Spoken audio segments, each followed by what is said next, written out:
results, Yes. there was no mention of presence of the so-called products of combustion, like, or in layman's terms, yung carbon, yung Yes. deposit that Yes. would indicate it was a close fire. Yes, because there's gunpowder. Yeah, the that gunpowder, ignites, the nitrates. the slug, sure. So it was negative. And the conclusion that you can draw from that is that It was shot from a distance. the muzzle of the gun and the temporal is at least 2 feet. Ayun ba? So kung walang carbon marks, it's really about 2 feet from At flesh. least 4 inches. It could even be more. Yeah, of course, yeah. And the point of exit was at the left ear. Meaning that he could have. So if we're He should talking be shot about from the top. trajectory, Yes. no? At a distance of 2 feet, okay, From the top. downwards, Yes. kasi dito lumabas, Yeah. and posteriorwards. So I think if you're going to commit, it would be very, very awkward for you to shoot yourself this Of way. course. Be like this. Right. Or you know, I mean, like this. If you're going to shoot on the temple, perhaps it would be like this, and your trajectory more or less upwards. Okay. Another thing that struck me was the finding of a last on the left ear. Remember, the point of exit is over here. So, Yes. bakit nag-pair? No? O punit, as we no? So, something happened probably Prior to the his shooting being incident. shot by himself. Right. Okay. So again, so negative than 2 feet, and then there's a problem with the trajectory. Say about that theory that given the trajectory and the exit, he would have had to shoot himself holding the gun like this, 2 feet away. What the I think if you recall it right, I think one of the theories propounded then was that the window of the point of entry. Okay. But of course, free-flowing water, you know, the carbon and the nitrogen. Sunog You yun, don't di ba? scrub it. Yes, yes. I mean, it would be a nurse Yes. who performs autopsies to just clean it. And even Yes. I mean, if you're gonna, as you said, if you suicide with a gun and shoot yourself in the temple, you won't do that. You'll do this. Yeah, you have to do it like this. Yes. So, convenient will be if you are going to shoot yourself, no, on the temple, then you have to do it this way, and then the trajectory. How do they explain that? How do the PNP, NBI, and the CIDG people explain? Well, they really base the suicide angle on the sense of that suicide note. Just the note. Yeah, probably.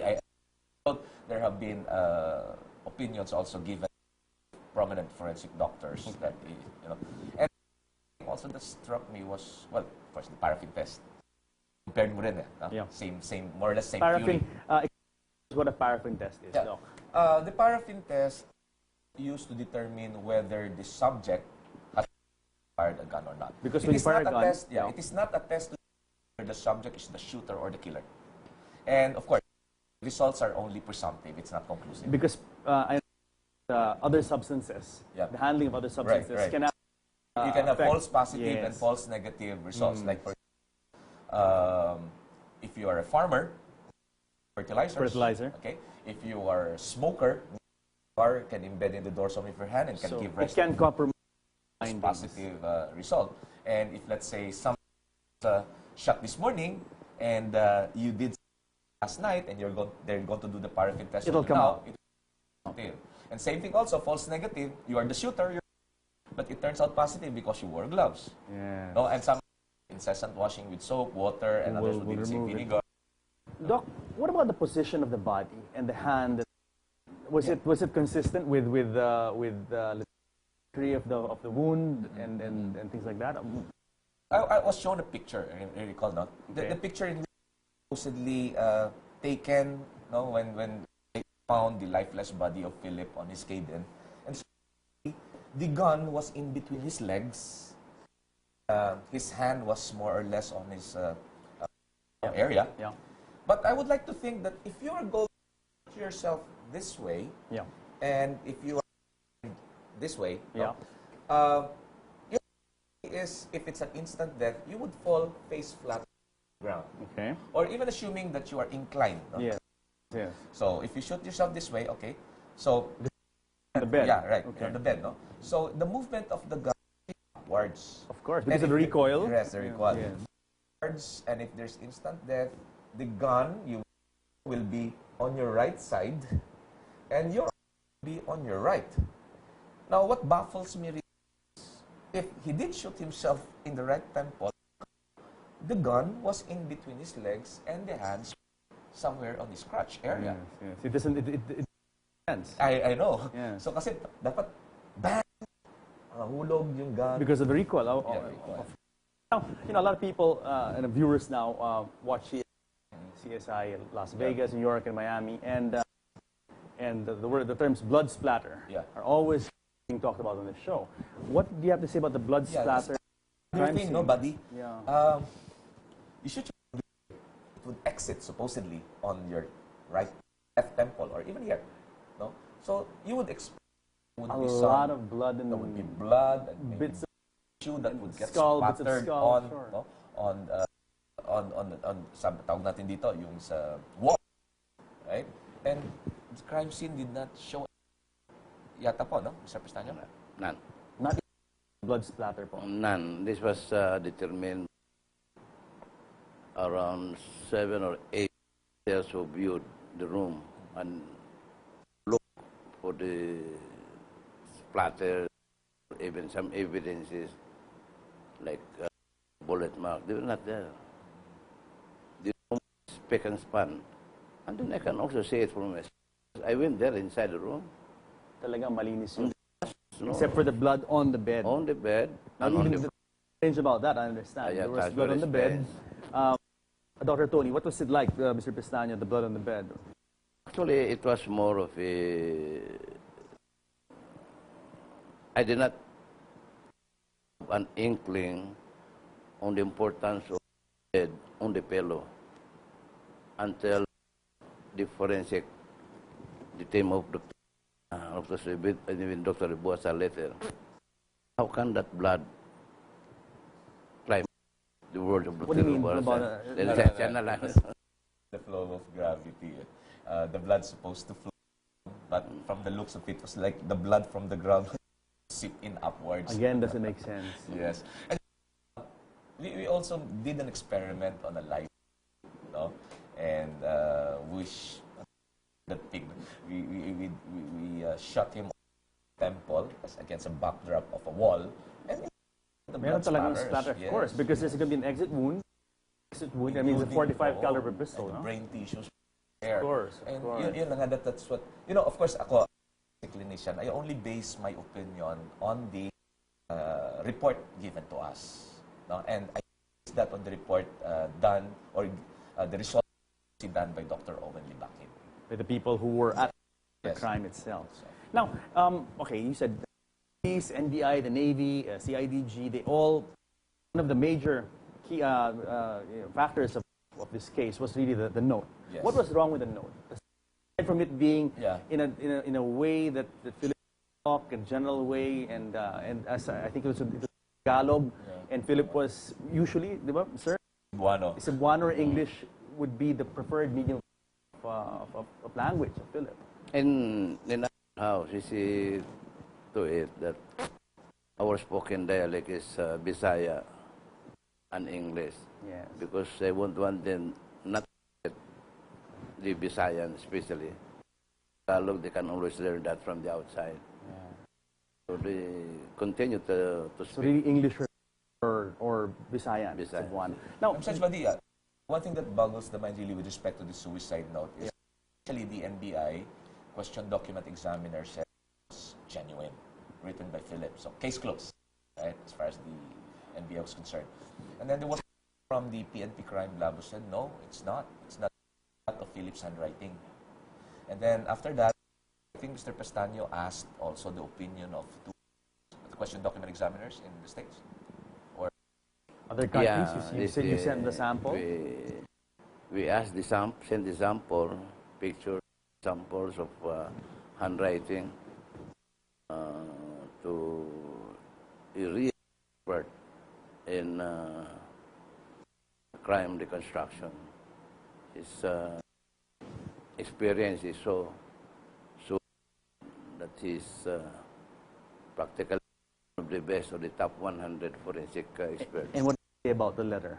Tunay ba o hindi? On the letter, she was referred to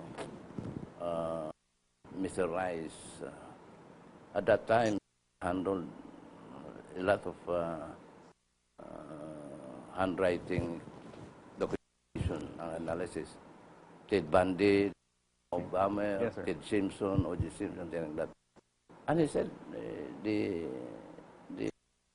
handwriting is not is forgery. Forgery. And then he is also a qualified behavioral forensic expert. And he said in his on recent Phillips handwriting, he was very normal, not depressed, not anything. Okay. Dr. Tony, I have a question. Let's say, based on your experience in the field of medical legal research and practice, what could have happened? I mean, if we explain the trajectory, the exit wound, no blood splatter, the ear laceration, what could have happened theoretically? Well, the only one that I can draw from that is this is not typical of suicide, definitely. Okay. We thought, we told Mr. Pestano, we made a medical legal report, and there was hearing in the Senate for a year and so. And of course, when we discussed the merits of the autopsy, everything about the case. Okay. And after about a year, I think the Senate committee then chaired by the late former Chief Justice Fernand came out with the ruling that this. Okay.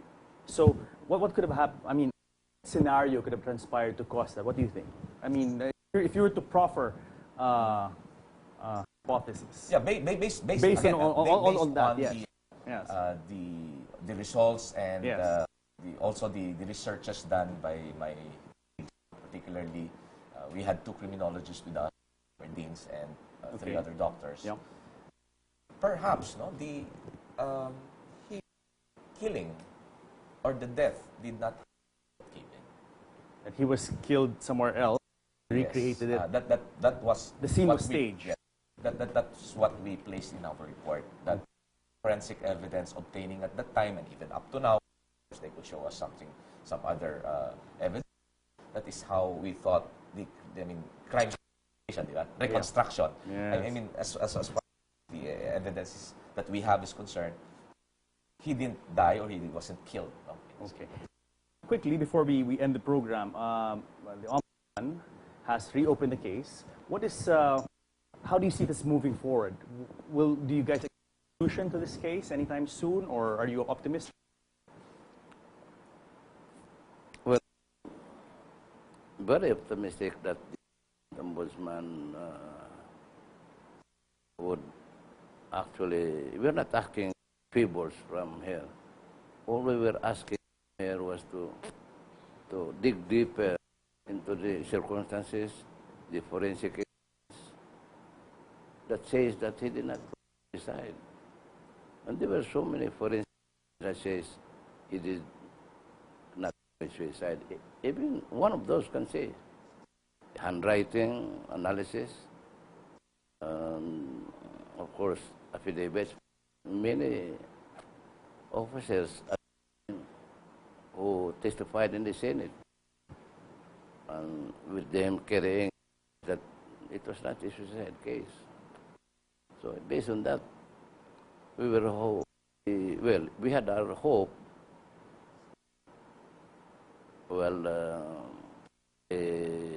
Fulfilled.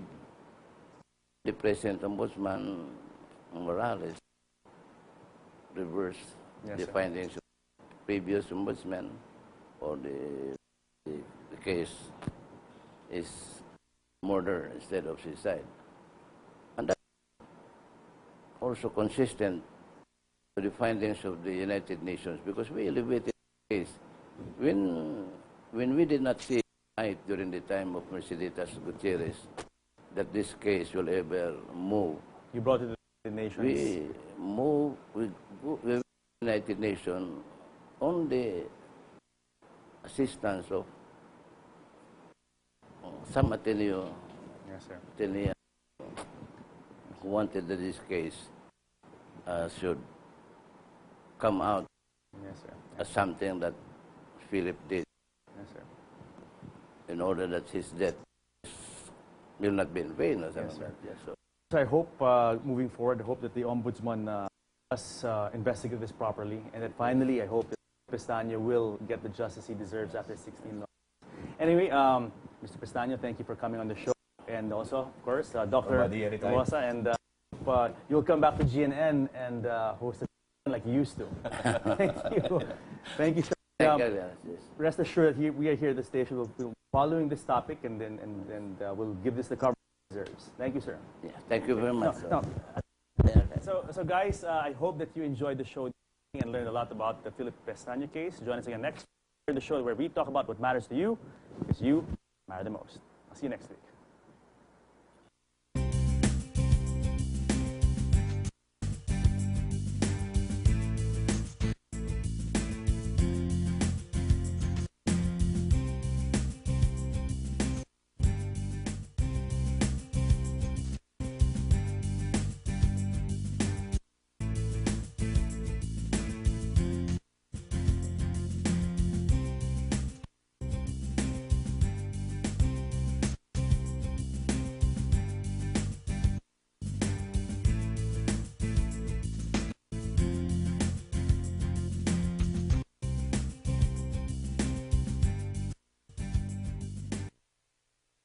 Shoot yourself this way. Like this, right? Or you know, like this. If you're going to shoot on the temple, perhaps it would be like this, and your trajectory more or less upwards. Okay. Another thing that struck me was the finding of a last on the left ear. Remember, the point of exit is over the left ear. Meaning that she could have. So if we're talking about from the top, yes. No? At a distance of 2 feet, okay? From the top. Downwards, yes. Kasi dito lumabas, and posteriorwards. So I think if you're going to commit, it will be very, very awkward for you to. And the conclusion that you can draw from that is that the distance, muzzle of the gun and the temporal is at least 2 feet. Ayun ba? So kung walang carbon marks, it's really about 2 feet from flesh. 4 inches. It could even be more, of course. Yeah. And the point of exit was results. Yes. There was no mention of presence of the so-called products of combustion, like, or in layman's terms, yung carbon, yung deposit that would indicate it was a close fire. Yes, because there's gunpowder. Yeah, the gunpowder. The nitrates. The slug, sure. So it was negative here. So bakit nag-pair? No? O punit, as we no? So something happened probably prior to his being shot by himself. Right. Okay. So again, so negative than 2 feet, and then there's a problem with the trajectory.